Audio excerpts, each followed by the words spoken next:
বিশ্বজুড়ে আবারও বাড়ছে সংক্রামক রোগের ঝুঁকি। হামের পাশাপাশি এবার আলোচনায় এসেছে মাম্পস বা গালগন্ড নামের ভাইরাসজনিত রোগ। স্বাস্থ্য বিশেষজ্ঞরা বলছেন, অনেক দেশে টিকাদানের হার কমে যাওয়ার আগে নিয়ন্ত্রণে থাকা কিছু সংক্রমণ আবারও মাথাচাড়া দিয়ে উঠছে। তাই এখনই সচেতন হওয়া জরুরি। মাম্পস মূলত একটি ভাইরাসজনিত রোগ যা মাম্পস ভাইরাস দ্বারা ছড়ায়। সাধারণত শিশুদের মধ্যে এ রোগ বেশি দেখা গেলেও যে কোনো বয়সের মানুষ এতে আক্রান্ত হতে পারেন। তবে আশার কথা হলো, সঠিক সময়ে টিকা নিলে এই রোগ প্রতিরোধ করা সম্ভব।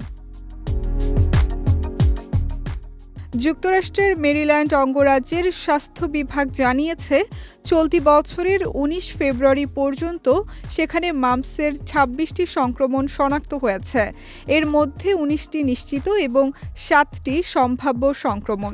আক্রান্তদের বেশিরভাগই প্রাপ্তবয়স্ক এবং তাদের একটি বড় অংশ বাল্টিমোর অঞ্চলের বাসিন্দা।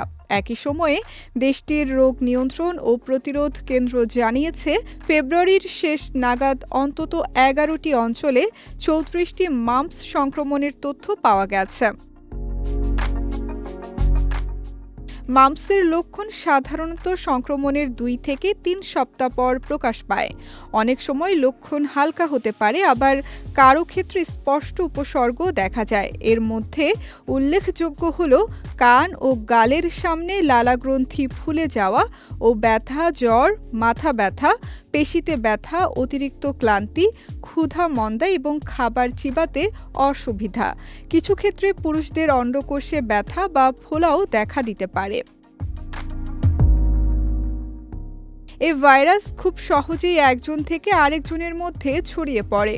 আক্রান্ত ব্যক্তির হাঁচি, কাশি, একই কাপ বা খাবারের পাত্র ব্যবহার, ঘনিষ্ঠ যোগাযোগ কিংবা কাছাকাছি বসবাসের মাধ্যমে সংক্রমণ ঘটতে পারে।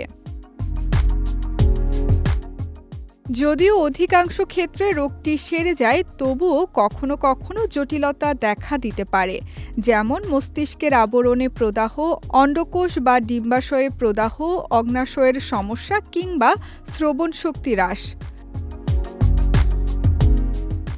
চিকিৎসকদের মতে মাম্পস রুবেলা টিকা গ্রহণই এই রোগ প্রতিরোধের সবচেয়ে কার্যকর উপায়। নিয়মিত টিকা দেয়া, ব্যক্তিগত স্বাস্থ্যবিধি মেনে চলা এবং অসুস্থ ব্যক্তির সংস্পর্শ এড়িয়ে চললেই মাম্পসের ঝুঁকি অনেকটাই কমানো সম্ভব। বিজয় টিভি নিউজ ডেস্ক।